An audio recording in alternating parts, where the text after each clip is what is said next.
The middle class in America is getting crushed. The United States is becoming a third world nation.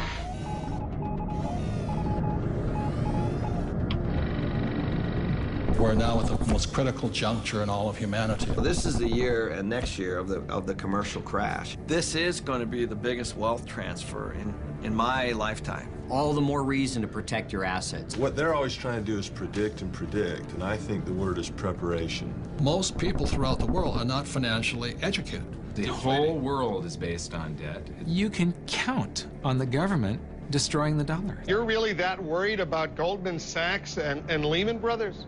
Yes. I'm afraid the Federal Reserve will eventually or come close to bailing them out. That's what I'm concerned about. And that young lady who says the taxpayers are not in trouble, who's going to pay for that bailout again as the taxpayer? That's where this whole thing started, with playing games with your money.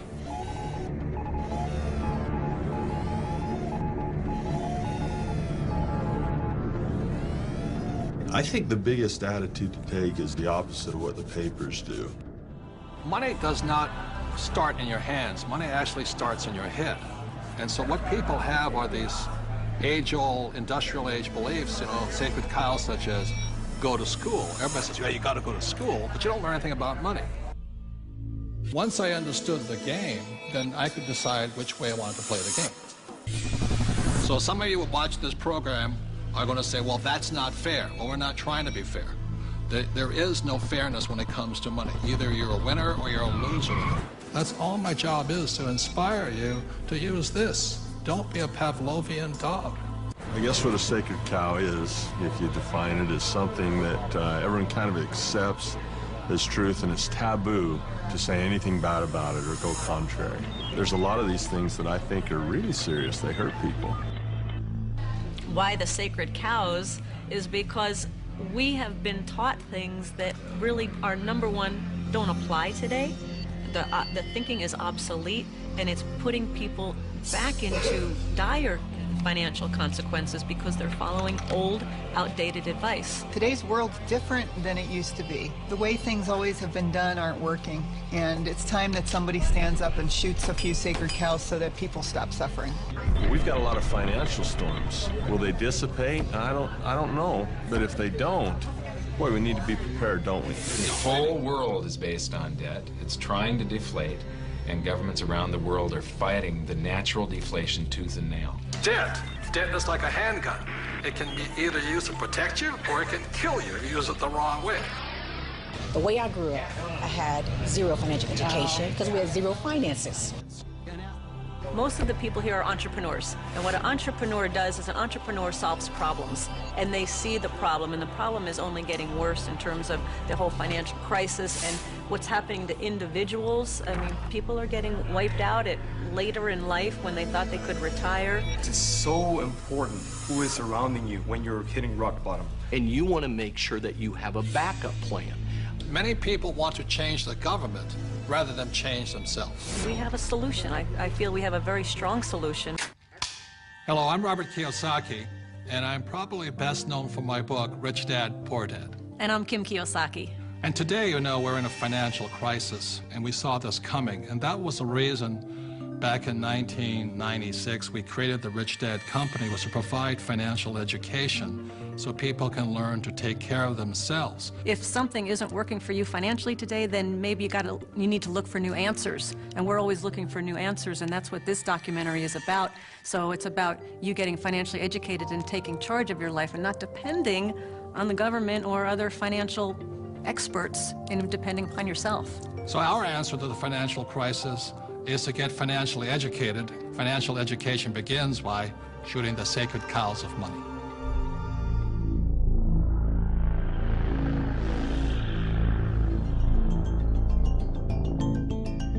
Hello, I'm Robert Kiyosaki. I'd like to introduce you to my team. In actuality, the Rich Dad Company has thousands of people all over the world working with us or for us. But these people are the core of my team. They're friends, most are entrepreneurs, and they're my advisors. Many have written the Rich Dad Advisors books. Most of us know what a soccer team looks like, or an American football team, or a baseball team. In business, successful people have great teams because business is a team sport. And one of the reasons so many people hurt financially is they're individuals playing against massive teams like big banks and things like this. So if you're going to be successful, you have to have a great team, great partners, great friends. The mission is to change people's lives through financial education, because most of us are entrepreneurs. We run our own companies. And as you know, right now the world is in a massive financial crisis. And for many people, they woke up to the crisis around 2007 when the subprime mess hit. But in reality, this subprime mess, or this global crisis, and it is a global crisis, has been brewing for years. And today, people are struggling, people are losing their homes, their jobs, their savings. Also, the rich are getting richer. So what this program is about is why people are struggling and what you can do personally to not be one of the victims of this crisis, because it is a global crisis. Time out. You need to know the 5 elements of financial education. Element number 1 is history. There are many interesting dates, but in 1913, the Federal Reserve Bank was created. Also of importance in 1913, the Internal Revenue Service was created, so they could tax us. You see, they had to tax us if they were going to print money. Date number 2 that's very important is in 1971. In 1971, President Richard Nixon took us off the gold standard. That is crucial because after 1971, money stopped being money. It started becoming a currency which was backed by debt. And one of the reasons we're in this massive financial crisis today is because after 1971, the Federal Reserve Bank could print as much money as it wanted. And in 1974, the rules of retirement changed. And that's why today so many people of my generation are afraid of running out of money during retirement. And element number 2 is taxes. As you know, taxes are not fair. There are many reasons why the rich pay much less in taxes than the people who work for the rich. And element number 3 is having a financial vocabulary. In other words, understanding the language of money. For example, what's the difference between an asset and a liability? Capital gains versus cash flow, or fundamentals versus technicals. That's all part of a financial vocabulary. Number 4 is wealth protection. As we all know, there's people out there trying to steal your money, but there's also people who you trust your money to who are also taking your money. So that's why part of financial education is not how much money you make, but how much money you keep. And element number 5 is always remember there's 2 sides to every coin.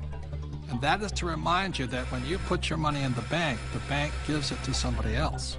When you put your money in your retirement plan, the bank gives it to somebody else.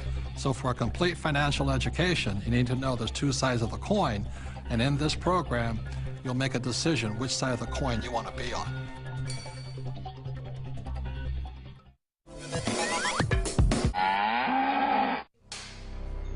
But one of the biggest sacred cows of all is go to school. And many people think I'm anti-school. That is not true. I'm anti-ignorance. So I'm very pro-education. I'm just not pro being stupid about money. I think that's true, that what you said is education is more important now than it's ever been. That's right. So the problem is that the schools focus just on 2 kinds of education. There's the academic, which is really important. Reading, writing, arithmetic, you need to have it, that's basic. And the second type of education they give is the professional kind of education. So if you want to be a lawyer or an accountant or a teacher, then you need to go to school and get those certifications. But the one kind of education that's lacking severely in the school system as it stands is financial education. Time out. An important part of financial education is having a financial statement, which is an income statement and a balance sheet. Now, when you go to your banker always asks you for your financial statement, not your report card, because your financial statement is your report card once you leave school. Your financial statement will tell you whether or not you're smart with money or not smart with money, because that financial statement is your report card of your financial intelligence. I put on my Facebook one day that we need to teach our children financial education, and I received a comment back from a teacher that said, who's going to pay for it? We're all going to pay for it if we don't start educating our children in school. This is a very hot subject, but our schools are training people to be employees, to work for the rich. The second thing I don't like about school is how dare they label a kid as smart or stupid at an early age. The reason I'm sensitive to that is because I was labeled stupid right off the start. And it wasn't that I was stupid. I was bored, and I was not interested, and it was none of the subjects I wanted, and nobody could tell me how I was going to use calculus. I kept asking my teacher, how am I going to use calculus? And they couldn't tell me. Are they training to be an employee, or are they training to be street smarts? See, my poor dad was school smart, my rich dad was street smarts, and I'd rather be street smart today. Well, there's a total lack of practical education is really what you're talking about. And I found that. I'm an accountant. I have a master's degree. And you're an A student, right? And I'm an A student. We'll forgive you. So, thank you. But when I went to school, the only financial education I got was specific to my profession. Okay, there was no general financial education. I could have gone all through, gotten a master's degree, got a PhD in my field without any specific financial education about how to handle myself once I got out of school. Right, and people say to me, well, I learned economics in school.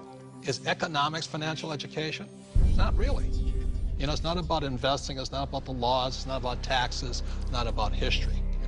Well, Robert, as a lawyer, I see all sorts of people walk through the door. And some are highly educated, and some have no education at all, but like you said, they're street smart. And the first time I saw this type of client, I thought, wow, he's doing pretty well. He didn't go to college, but he's got all this real estate.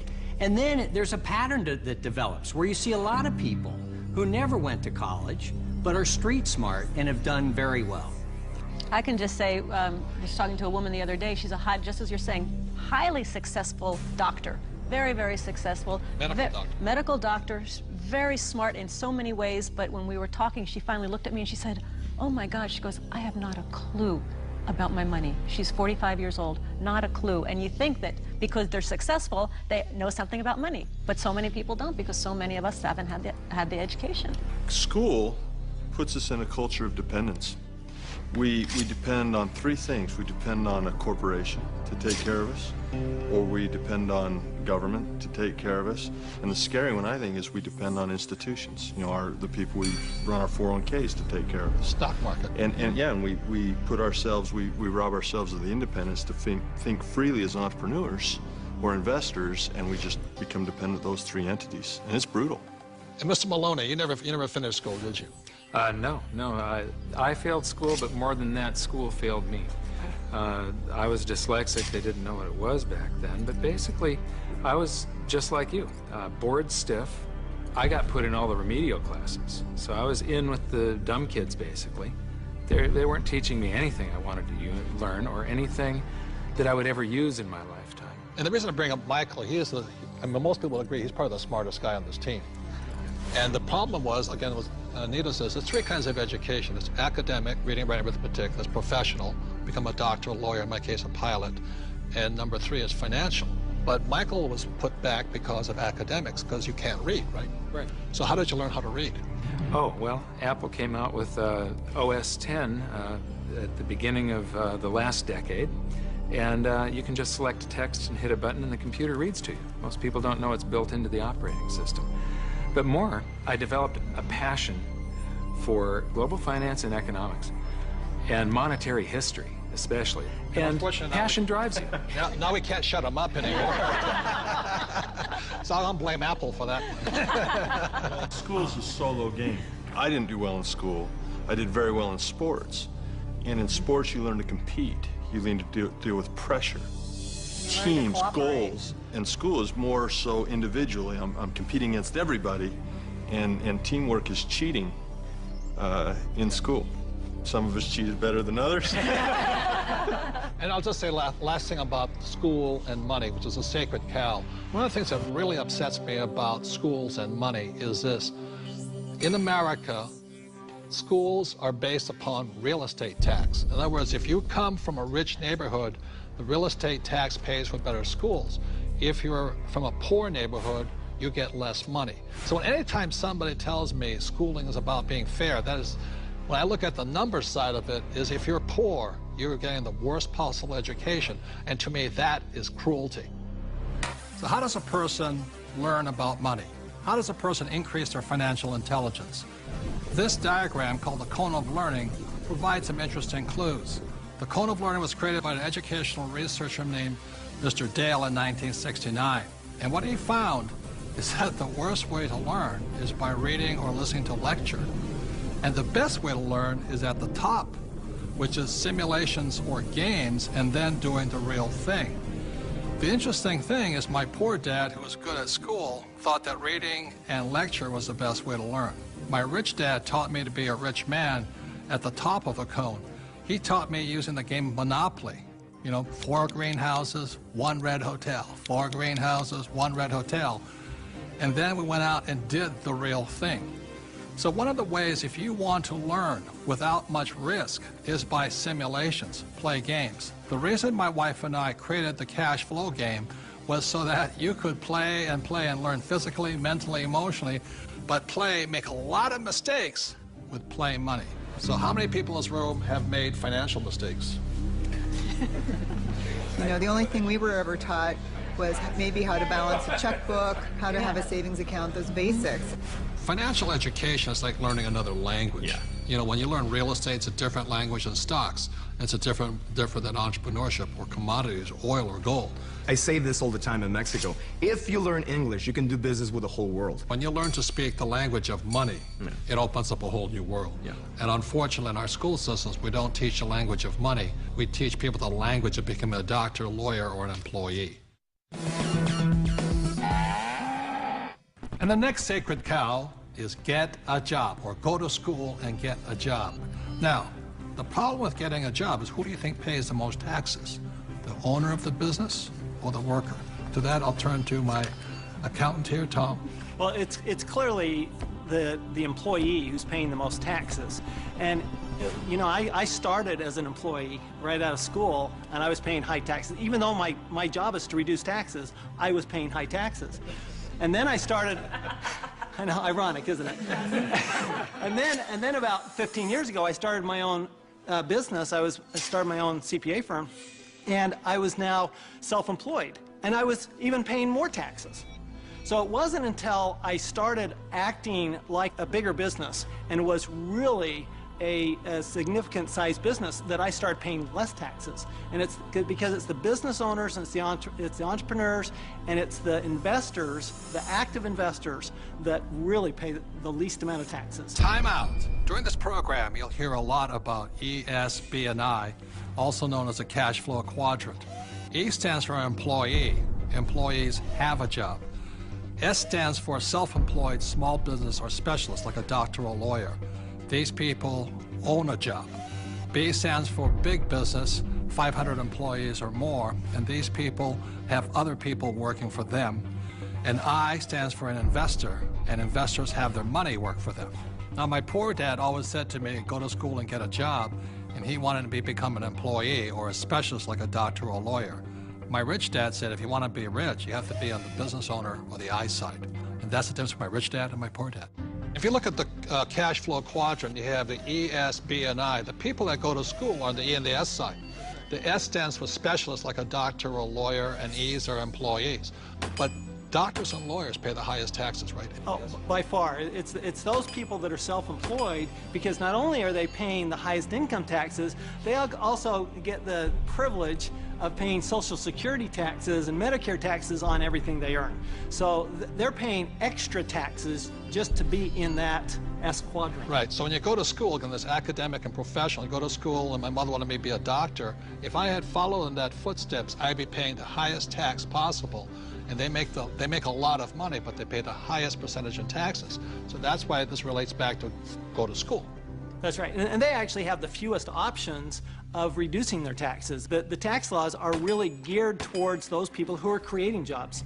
You know, and those are the entrepreneurs, those people who are creating housing and, you know, building real estate, because the government understands that's what we need. You know, we want the private sector to do that, and so we're rewarded for doing what the government wants us to do. And that's really all the tax law is. It's a system of rewards for people, what the government wants you to do. Plus, you know, the other part of it, too, is this whole idea of getting a job. There was some kind of a myth out there that goes with get the job, get a safe, secure job. And so that by getting a job, somehow you're going to be taken care of for the rest of your life. And all you got to do is pick up any paper to see how many tens of thousands of people are losing their jobs. There are no safe, secure jobs. And now we're competing with India and Asia for jobs that were sacred to America at one point in time. So this whole idea of having a job that was secure is probably the most insecure thing you could be doing right now. The idea of a secure job is an industrial age idea. Exactly. The only option is put into your head is go get a job.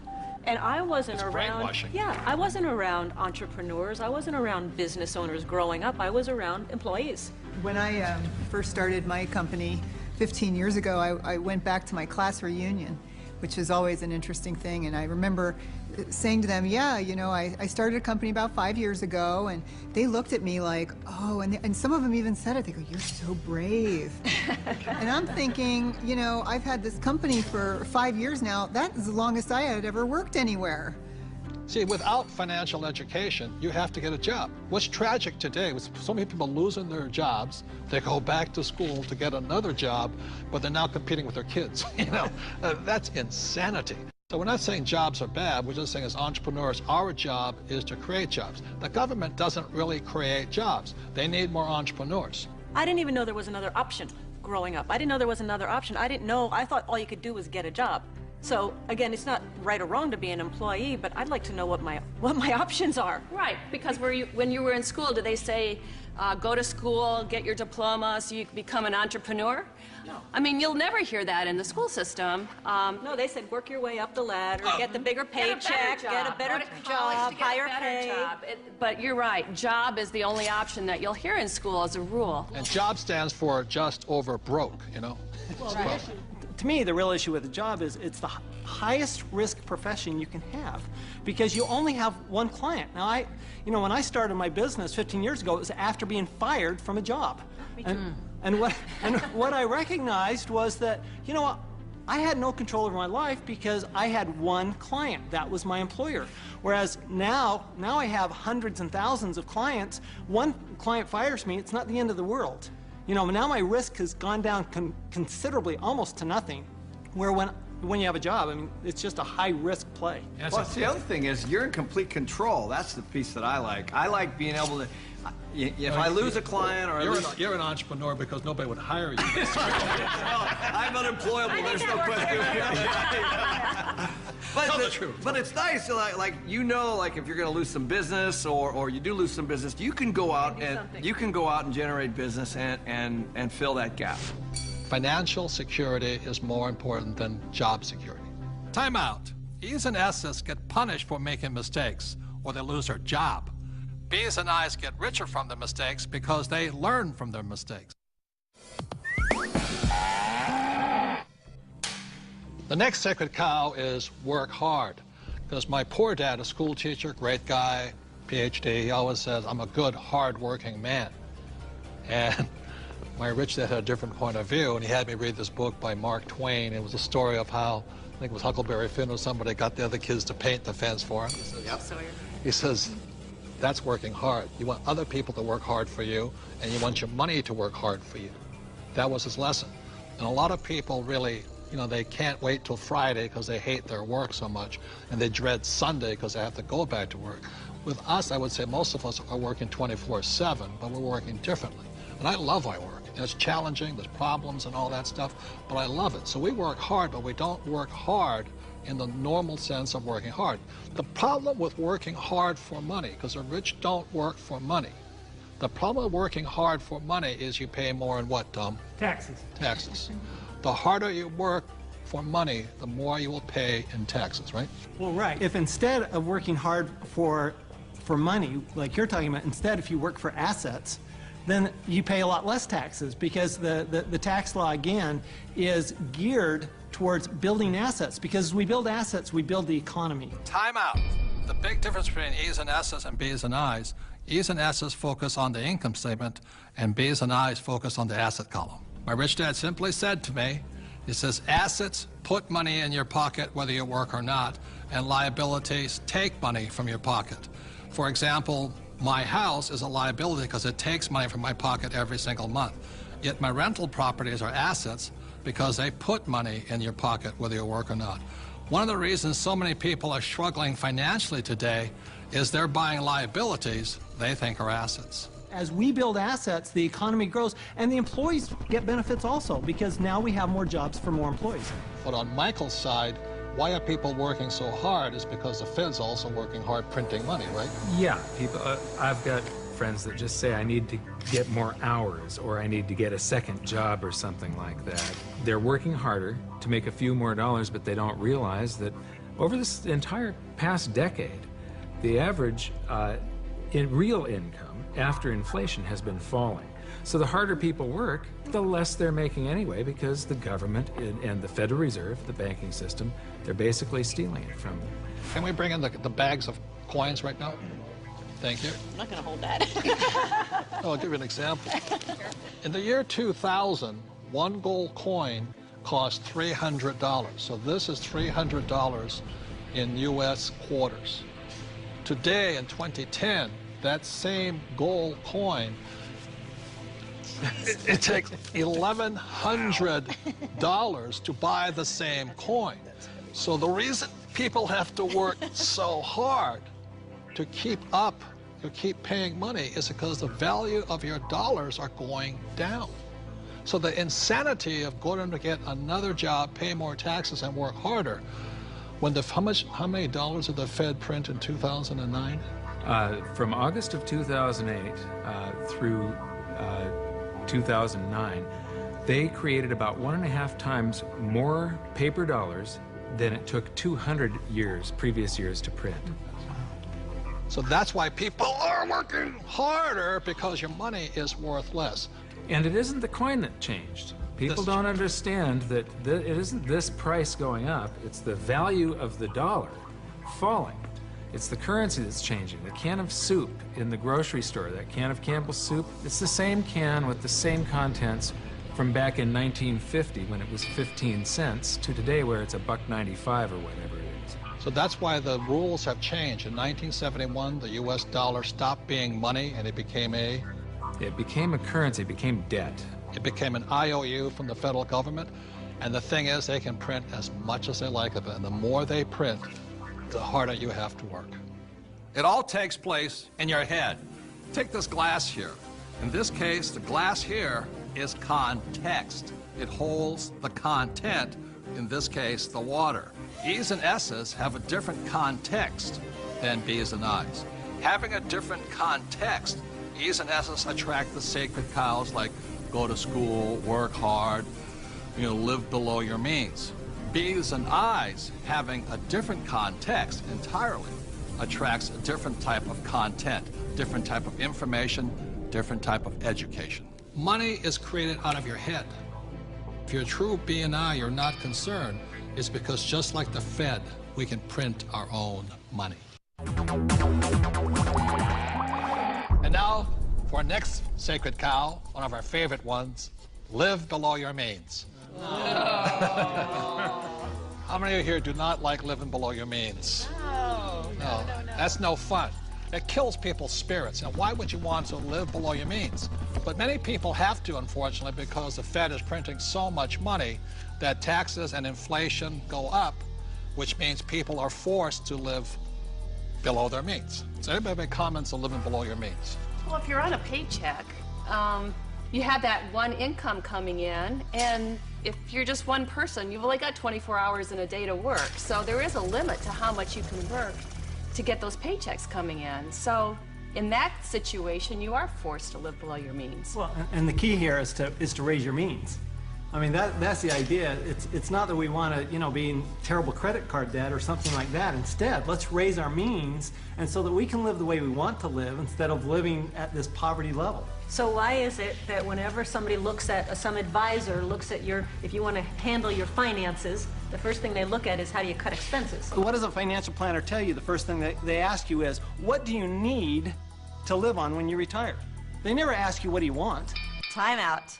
Robert and I definitely do not believe in living below our means. When we met in 1984, we had nothing. But every year we would get together at New Year's and we would set our goals, you know, health goals and this goals. But we also had asset goals, you know, what goals were we going to add every single year. So that's why it took us only about 10 years from 1984 to 1994 to become financially free. Because we just kept adding assets every year. And we continue to do the same thing today, you know, simply because it's fun. It's exciting. It is. One of the best kept secrets. Getting rich is fun. It is fun. It's a lot of fun. And you know, if we want to buy a luxury, if we want to buy a new car, we first buy an asset.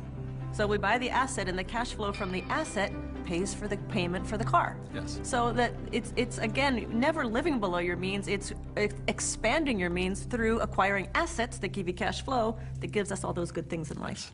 The point here is this. There's assets and liabilities. The way you increase your means is acquire more assets. Not houses, not cars, but assets.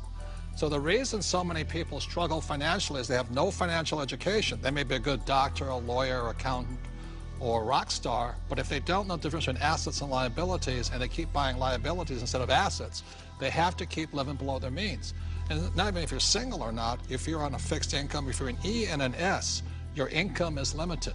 Look, there's 4 major expenses that keep E's and S's poor. Number 1 is tax, and taxes are going to go up because the Fed is printing so much money all over the world.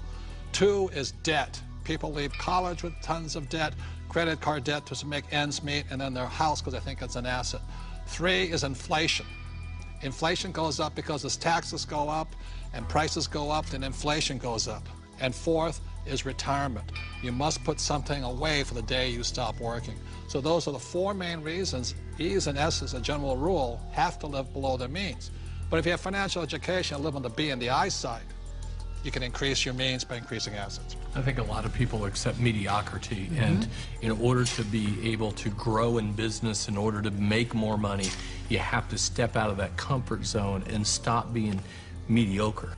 Or hoping the government's going to save you. I think live below your means is one of the greatest spirit killers there is. There's a lot of people who like being poor. I'm not making it right or wrong, but that's definitely not what I like to do. And Kim and I, we definitely don't live below our means. No, I definitely do not like living below my means. I've done it when I was in college, you know, and that's because that was exciting times and all. But I get inspired when I have to create. When I get put into a position where I need to create something new, not contract. I want to be bigger than I am, not less than I am. And I think people are being taught to be less than they are instead of inspiring people to be more than you are. Well, and that's the issue with the idea of a budget, right? A budget is all about cutting. It's all about slicing. It's all about being less than you are. Whereas if instead you were looking at something like a strategy, or you're looking at projections into the future, what can I do as opposed to what can't I do? To me, that's the big distinction. Well, and a lot of it comes from fear too. You know, I think people are afraid of their futures. They're not sure where the futures are gonna lead them. So they think, well, I'll live below my means. I'll save. I won't allow myself to have this small luxury, that small luxury. And then, of course, you know, they fall off the wagon. Well, the worst thing is... And then they feel bad about it. Yeah, so the worst thing is they cut back on their expenses and they save money. Right, Mike? That's the worst thing they could do. Right. Depreciating money. It all goes back to the questions you ask. I mean, when you say, I can't afford it, I don't have the money for that, you know, a better question would be, how can I afford it? How can I get the money for that? Expands your mind. And you know, in my community where I grew up, living below your means was pretty much a step up. Just being honest. We didn't have any means, and we didn't live, and we didn't know how to live. It was basically survival. And some of the ways we created those means were, of course, by legal definition, illegal. But you know, that was the way we survived, and that was the way we got by. So now, living below your means is something is completely opposite to abundant living, which is what I believe in my faith is abundant living. The opposite of that, to me, is not the way that God intended for us to live. So that's why I think it's absolutely criminal our school system does not teach us much about money. And what they do teach us, they tell you put your money in the bank, which means you lose more money, and they talk to a financial planner who puts you in mutual funds. That is not financial education. That is educating people to give more money to the rich. That will also cause you to have to live below your means. Yes. That's right. That's what they're training you to do. Well, and while you're at it, you're going to be paying more and more taxes because you get no tax benefit for living below your means. And that's the problem is they say to a child, go to school and get a job or become a doctor and lawyer. you will pay more than your fair share of taxes, and then you too will have to live below your means.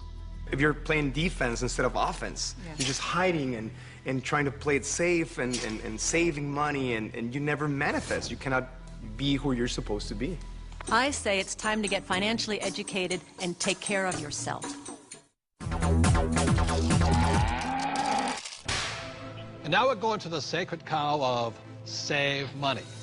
And in 1971, President Nixon took the dollar off the gold standard, basically took the world off the gold standard, and money was no longer money. So people are no longer saving money.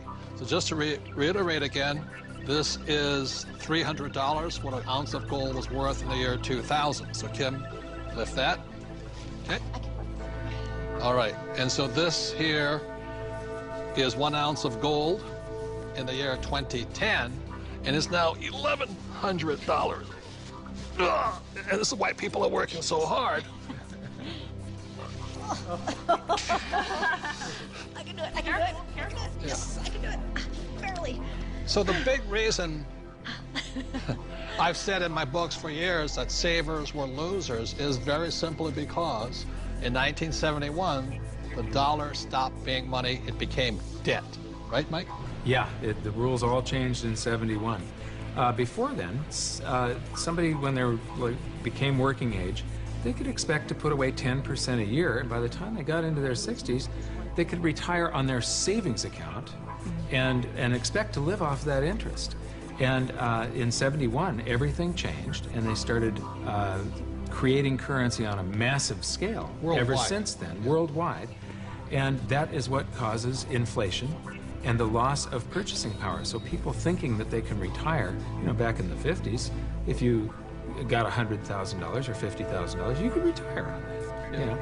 So for my mom and dad, you know, the World War II generation, the industrial age generation, it was very smart to save money. For our generation, the baby boom generation and on, saving money could be the most stupid thing you can do because the system is stealing your wealth through the very thing you work for, called money, which is not money anymore. Right. And Real money is actually gold and silver. Money has to maintain its value over long periods of time. Currency doesn't have to. And this is historically, has always been, for thousands of years, this has been money. 5,000 years, this has been the predominant currency. It became money when somebody minted it into coins in Lydia in about 680 BC. And each unit had the same buying power as the next one. They became interchangeable. So let me ask you this. This printing of money out of just paper, this has been tried before, hasn't it? Many, many, many times, and there's always one result. You get far, far higher prices of everything, but especially real money. When they start creating a whole lot of currency, eventually, gold and silver lie in wait. And then when the public senses this inflation of retail prices that is caused by inflation of the quantity of currency in circulation, they rush back toward gold and silver, and they have for 5,000 years. So name some governments that have attempted to print money. The Weimar Republic. I don't know what I just did with that $100 trillion bill. He's got a The Zimbabwe, yeah. Look at this one. This is the most recent, a $100 trillion note. You know, this is the largest note ever printed, 100 trillion. And this was printed in 2000. Yeah, but when Zimbabwe was created as a country, when it went from Rhodesia to Zimbabwe, they were, the Zimbabwean dollar was on parity with the US dollar. $1 US was the same as a Zimbabwe dollar. This doesn't buy anything today. It doesn't buy a cup of coffee. What, doesn't even buy a cup of coffee? No. In fact, they have ruined it by putting ink on it. You can't write you can't write a list, so it would have been more valuable at this point if it was blank. Right. See, the Greeks did the same thing when they started clipping coins. They just take the silver off of it. The Romans tried it, the English tried it, the Germans tried it, the Chinese tried it, and now the US is trying it. Yep. And so that's why saving money is probably the biggest mistake you could make right now, because today money is no longer money. It's now debt. I can vouch for that because my leg is now numb. So all currencies throughout the world are in trouble, the same way this Zimbabwe dollar is in trouble. And that's the problem with saving money. After 1971, it was no longer money. than 70% of all the currency on the planet is U.S. dollars. If the U.S. dollar goes, the world goes with it. I'm preparing by getting fully diversified. I buy both gold and silver.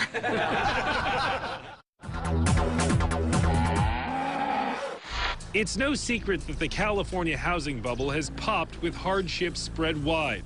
Real estate expert Robert Kiyosaki predicted all of this would happen back in 2005, but most people didn't listen. It's the biggest financial bubble in the history of the world. So I have the benefit of traveling the entire world. All markets go up, all markets come down. So the market will come back. But right now, it's going to be a sled ride down. It might be down for a long time, simply because it's going to take more of a down payment because nobody trusts anybody anymore. And the next big sacred cow is your home is an asset. See, in 1997, I wrote in Rich Dad Poor Dad, your house is not an asset. And at that point, every realtor stopped sending me Christmas cards. Because your home is not your asset. Your home is actually your bank's asset if you could read a financial statement. So, Kenny, you own lots of real estate. Yes. Is your home an asset?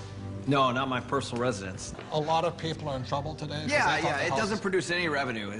You know, I pay the bank every month. It's the bank's asset. Yeah, and what everybody's telling me, my house has appreciated in value. Again, that's capital gains versus cash flow.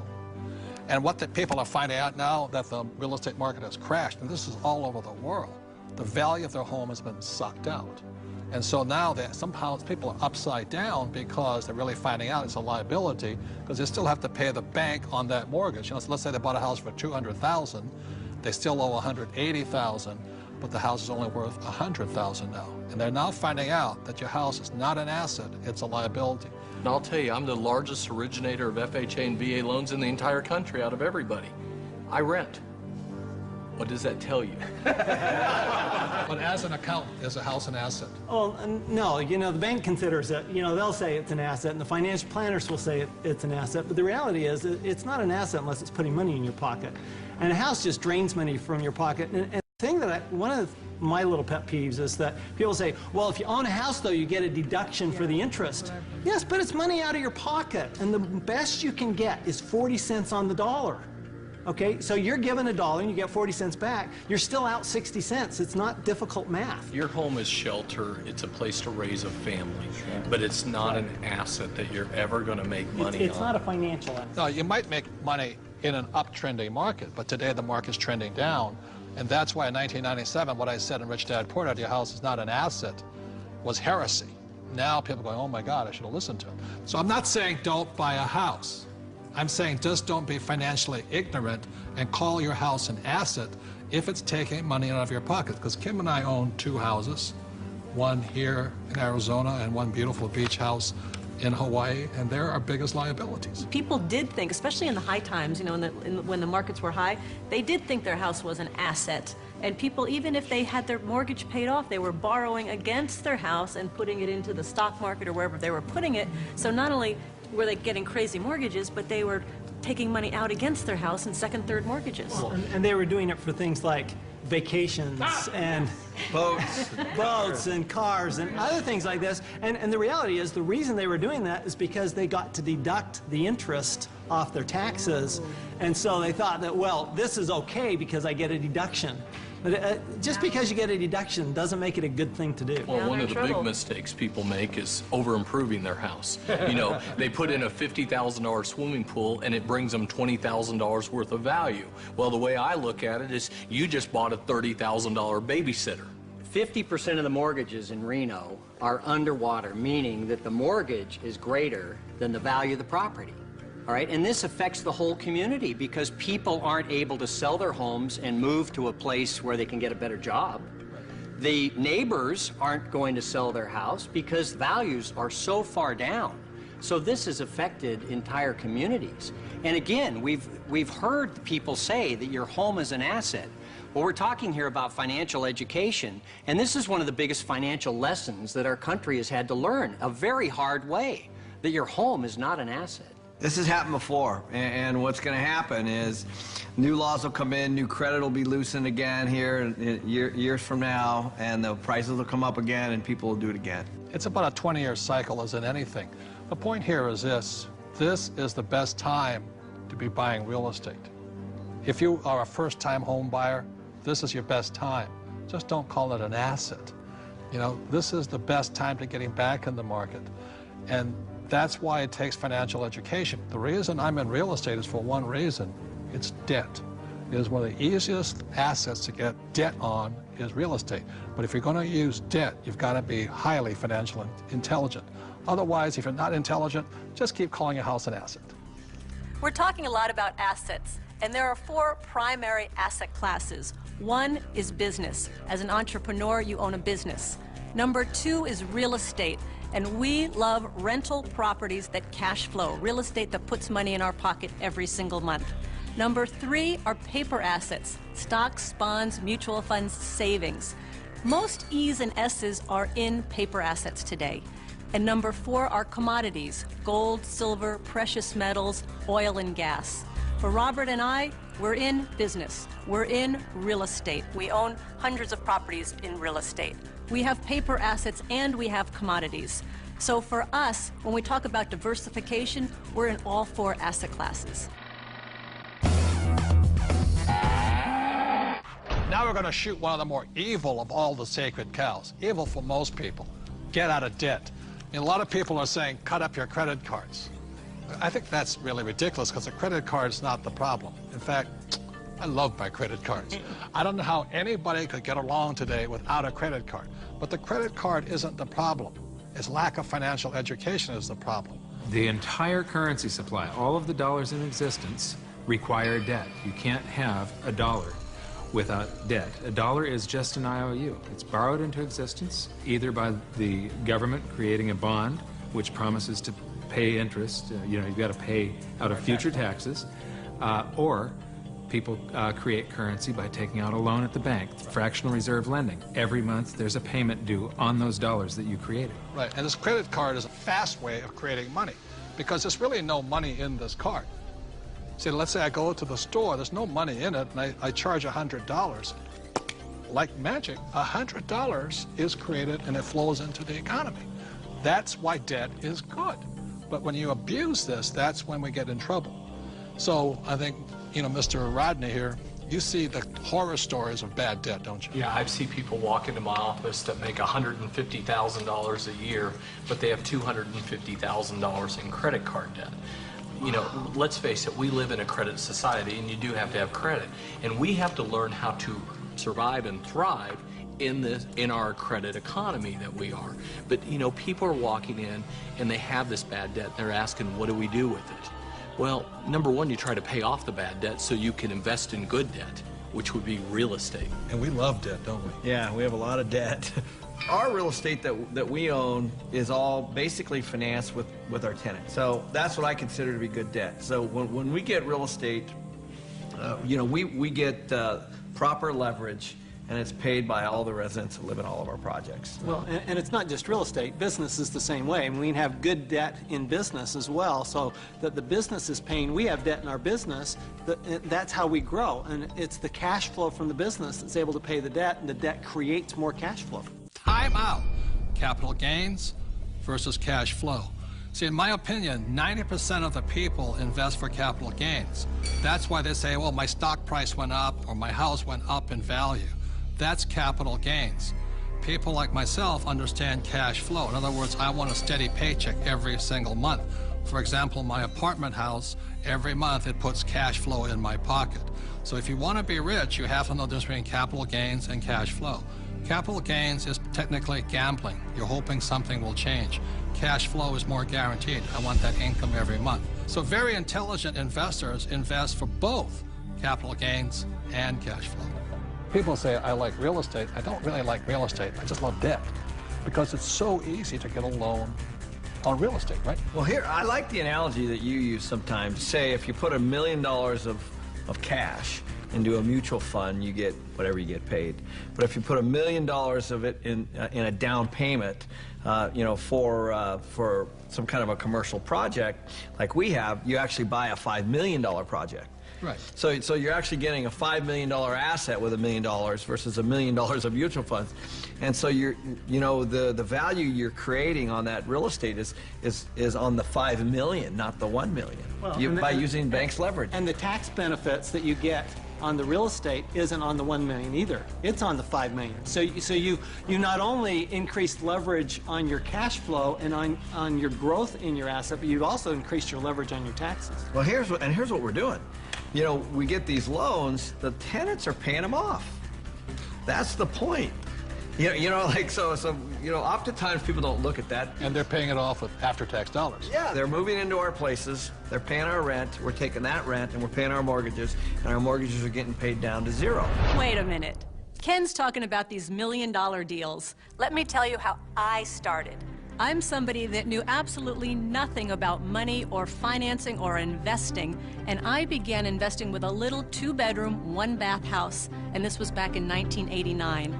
The house cost me $45,000. I had to put down $5,000, of which I didn't have, and I had a mortgage or good debt of $40,000. And the reason it was good debt is because every month I would collect the rent, I would pay the expenses, I would pay my mortgage payment, and at the end of the month, I had a positive cash flow of $25. Now, it wasn't a lot, but it was a start. And from there, I learned, and I did my next investment and my next investment. So it was good debt because that debt put money in my pocket every single month. Just if people understood that there is such a thing as good debt, because I don't know how many people I talk to, but when I talk about debt, oh man, debt is the dirtiest word in the world. That's the 4-letter word, debt. Because they're not educated, no, that's why. And people are raised, and I was raised to get out of debt. You see, this is the thing. You go to a bank, and the banker will sell you mutual funds. But ask them if they will loan you money to buy those mutual funds. The answer is no. But if we go in and we say, we want to buy real estate, oh, how much do you want? It's because there's collateral. Yes. They actually have something physical. That's it. Yeah, they'll sell you mutual funds, but they won't lend you money on mutual funds. That should tell you something. That should be a quick indicator. Dear God, what are you trying to tell me? You know, and the other part about it is, too, is that borrowed money for real estate, is that after tax, pre-tax, or no tax? It's no tax. Anytime you're borrowing money, there's no tax on that money. You can use that cash. It's not taxable at all. So if somebody wants to borrow $1 million or save $1 million, it'll probably take them $2 million to save the million because tax is going to take 50% of it. Right. But I just go straight in and borrow $1 million, which they give us.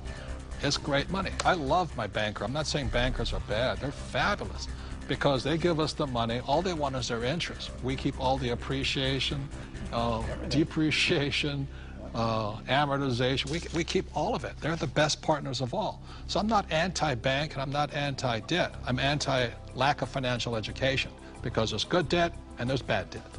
Your rich dad was a tough, tough, tough mentor.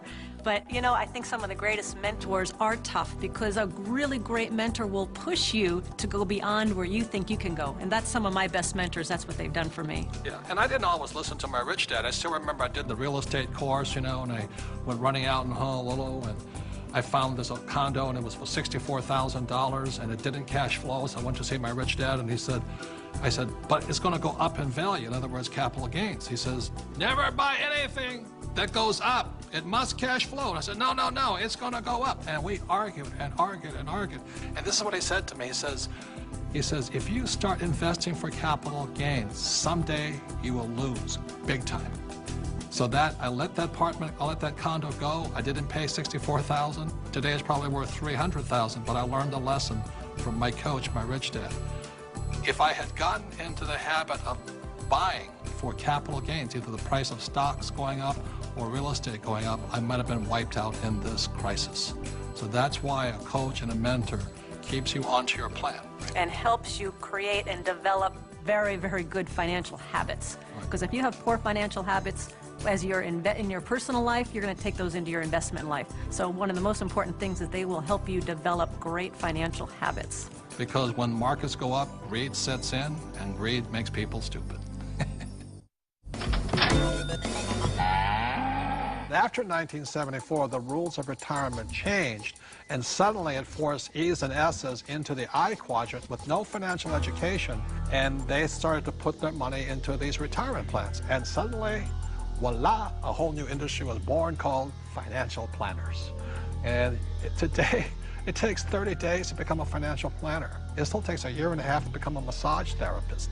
You know what I mean? What do you think of mutual funds? I think they're a great way to make money if you sell them to other people. Well, I think it's one of the worst places a person could put money. They really do. They make other people rich. You know, hidden fees, expense ratios, and you talk about the law of compound interest. Well, there's the law of compound expenses. Okay, so let me ask you this. If I say to you, invest for the long term, you know what I mean, for 30, 40 years, what do you think about that in a paper asset? You've lost control that quick. Liquidity is what paper assets are about. Your ability to sell and buy without negotiation problems.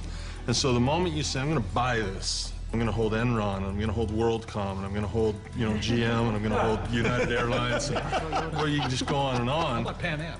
Yeah, but the moment you decide to hold that, what control do you have? None. You know, yeah, in real estate, you can force the appreciation, paint it, carpet. You can't do that with paper. Well, Your only control is to sell. If you hold it forever, you're rolling the dice and saying, I hope it works out. Right. There's a lot of people say, you know, stocks are the best way to go and don't get into real estate, you know, a lot of these financial advisors. But the stocks are good for people who are not business people. You see, as entrepreneurs and real estate people, when you look at a financial statement, I personally am responsible for income, expenses, assets, liabilities. But as an investor, even in Microsoft, I have no control over income, expense, assets, and liabilities. Is that All correct? you can do is sell or hedge. That's all you can do. Well, that's right. And what makes it worse is that you take those paper assets that you don't have control over because you invest in the long term, and then you put them into a 401k, so you have even less control, because once they're in that 401k, you can't take them out. You really can't do anything with them. You're penalized for early withdrawal. You're penalized for pulling them out. And then, on top of that, you don't even get the one tax benefit you get with paper assets is capital gains. And you put it into a 401k, you've lost that benefit. On top of that, when you pull it out, there's three types of taxes: earned income, portfolio income, and capital gains or passive income. And savings and mutual funds, what are they taxed at? Well, when you pull them out, when it's going through a 401k, they're all taxed at that highest ordinary income rate. It's the worst thing you could possibly do if you plan to be rich. But if you plan to be poor, it's a pretty good plan. Robert, I've seen you take heat in the press by this, where you say they're risky. And I'll tell you where I think the risk is. When you sit down and they say, we're going to diversify you.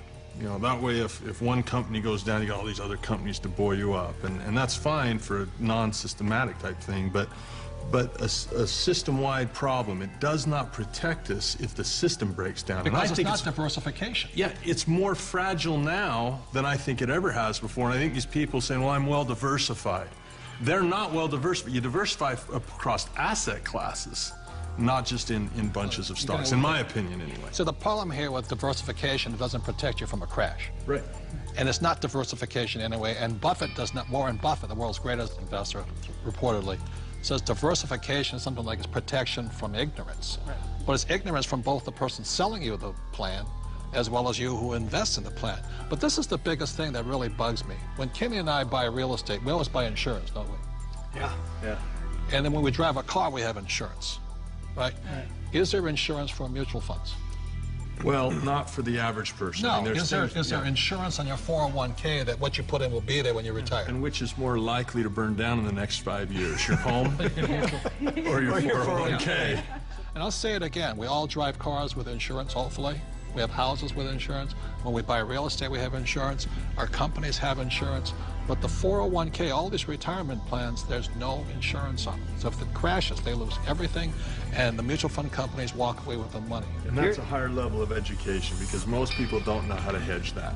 Nope. They don't know how. I mean, it's possible, but if you interview the average person, yeah, that's what we teach. That's what our advanced courses teach us, how to play But the average person, I liked what your comment said. If you poll the average person, you say, tell me the difference. This is a very basic question. What is the difference between a defined benefit pension plan and a contribution plan? Most of the people I talk to do not know that difference, and that is not a minor thing. That is a major deal. Time out. This is a very important point. You see, in 1974, the rules of retirement change. Prior to 1974, most people, like my parents, had a defined benefit pension plan. What that meant was that they received a paycheck for life. After 1974, the entire world started on to defined contribution pension plan. What you put in is all you get back. And that's why these defined contribution plans, so many people are terrified of running out of money in retirement, simply because with a defined contribution plan, you can lose everything in the market crash, or you can run out of money before you die.